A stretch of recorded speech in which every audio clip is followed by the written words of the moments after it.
Hello friends, I am Aman from AJ financial and technical solution. तो आज का हमारा टॉपिक रहेगा GST, goods and service tax. मैं आपको इसके बारे में इंट्रोडक्शन, इसके टाइप्स और इसके वर्किंग के बारे में एक्सप्लेन करूंगी।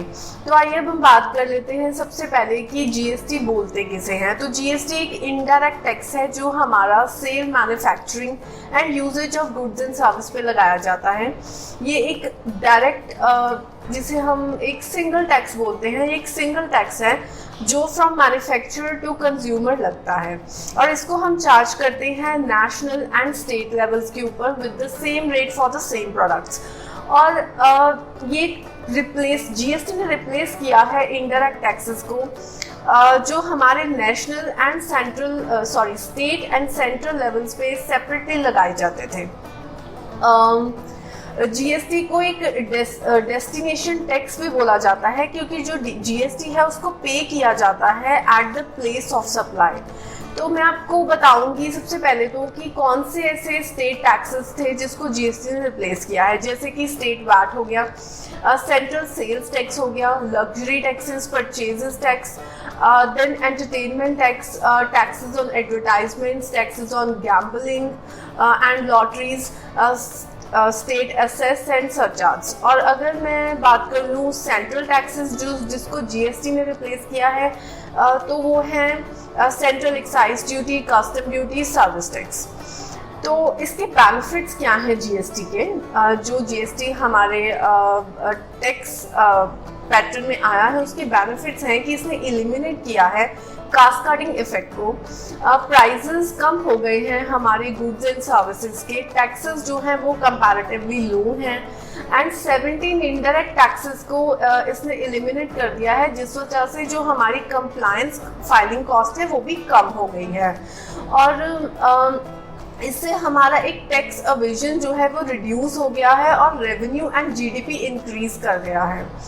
और हम अगर बात करें कि इसके टाइप्स क्या हैं जीएसटी के, तो जीएसटी के तो बहुत सारे वेरियस टाइप्स हैं। जैसे कि अगर हम supply of goods and services with in state करते हैं तो उस पर दो तरह के टैक्सेस लगते हैं जिसको हम एसजीएसटी एंड सीजीएसटी बोलते हैं। SGST is a state goods and service tax and CGST is a central goods and service tax. अगर हम supply of goods and services की करते हैं आउटसाइड द स्टेट तो हमारा आईजीएसटी लगता है जिसे हम integrated goods and service tax बोलते हैं।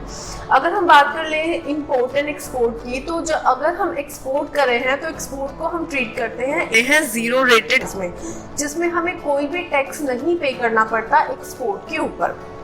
एंड लेकिन इसके साथ ही हम अपना इनपुट टैक्स क्रेडिट जिसको हम आईटीसी बोलते हैं वो और रिफंड हम क्लेम कर सकते हैं। अगर हम बात करें इंपोर्ट की तो इंपोर्ट को हम ट्रीट करते हैं as a inter state supplies. तो इस पे हमें आईजीएसटी एप्लीकेबल है विद एडिशन टू कस्टम। अगर अब हम बात कर ले फटाफट से कि वर्किंग कैसे रहती है जीएसटी की, तो mid and large size tax payers की ये डिफरेंट वर्किंग रहती है। जीएसटी साइकिल डिफरेंटली वर्क करता है दोनों के लिए। तो अब हम अगर मैं आपको डायरेक्ट मेन बताऊं कि कैसे ये वर्किंग है जीएसटी की, तो ये ऐसे जाता है कि हमें अपना GSTR-1 फाइल करना पड़ता है जिसमें हमें अपने सेल की डिटेल देनी पड़ती है। उसके बाद GSTR-2 में जो हमारा बायर है वो हमने जो सेल की डिटेल दी है उससे अपने बिल्स को वेरीफाई कर सकता है। और आफ्टर दैट हमें GSTR-3B की फाइलिंग करनी होती है जिसमें हमें सेल एंड परचेज दोनों की डिटेल देनी है और हमें अपना जो टैक्स जनरेट हुआ है उसको पे करना है। तो गाइज आई होप आप सबको पसंद आया होगा। ये छोटा सा एक टॉपिक था मेरा जीएसटी के लिए, जीएसटी पे, जिसपे आपको नॉलेज मिला होगा जीएसटी के बारे में। तो मेरी अपकमिंग वीडियोस के लिए आप मेरा चैनल सब्सक्राइब कीजिए, प्लीज़ लाइक कीजिए। Thank you.